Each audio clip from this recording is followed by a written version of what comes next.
Good afternoon mga ka-guys, good afternoon mga kasari. Today is January 3, 2026, Sabado po ng hapon guys. And may pag-usapan tayo sa last vlog ni Kuya AG is na banggit ko na next vlog ko is about po sa pampaswerte.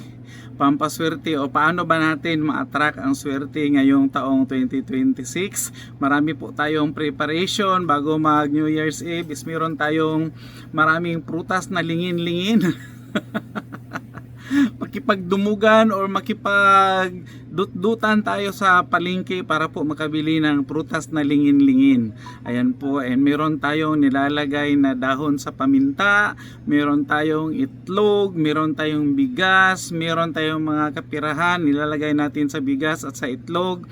Prosperity bowl ang tawag doon. So iba't ibang pamamaraan, iba't ibang paniniwala, pero iisa ang tumong ug tinguha. Ang katuyuan is swertihon ta karong tuig 2026.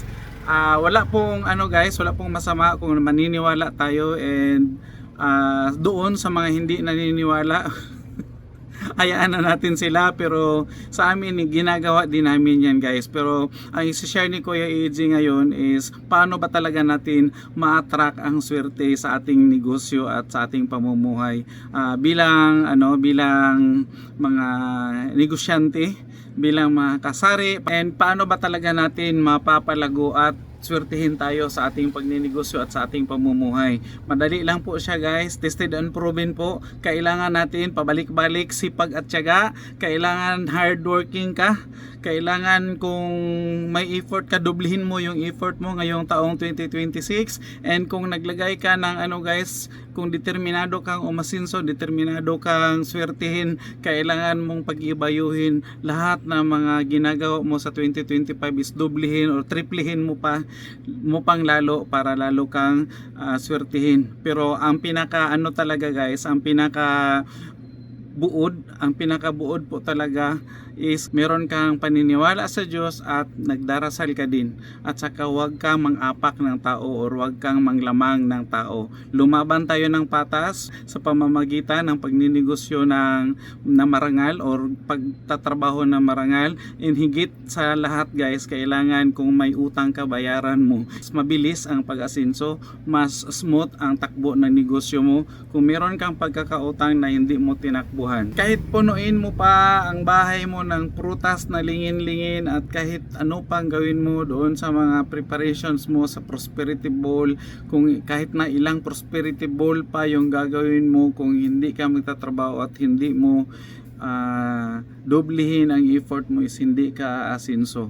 At saka kung hindi mo gagawin yung mga dapat gawin ng isang negosyante, kung tamad ka at kung tutulog-tulog ka, wala pong mangyari sa negosyo mo. Kaya kailangan po talaga dublihin ang sipag mo, at saka kailangan mong mag-ipon, at saka kailangan baguhin mo yung lifestyle mo.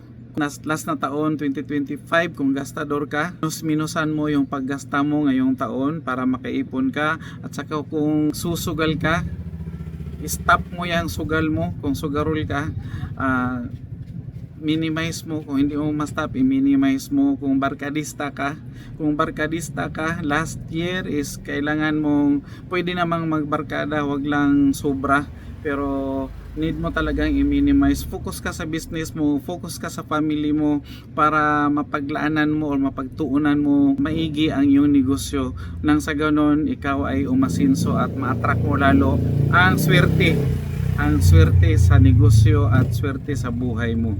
Yan na lang po muna ang share ni Kuya AG today guys, and good luck sa ating lahat mga kasari.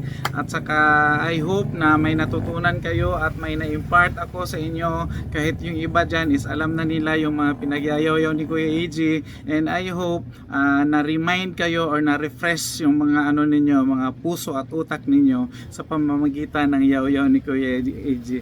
And Happy New Year sa lahat, and Happy Three Kings in advance sa atin, and God bless us all guys.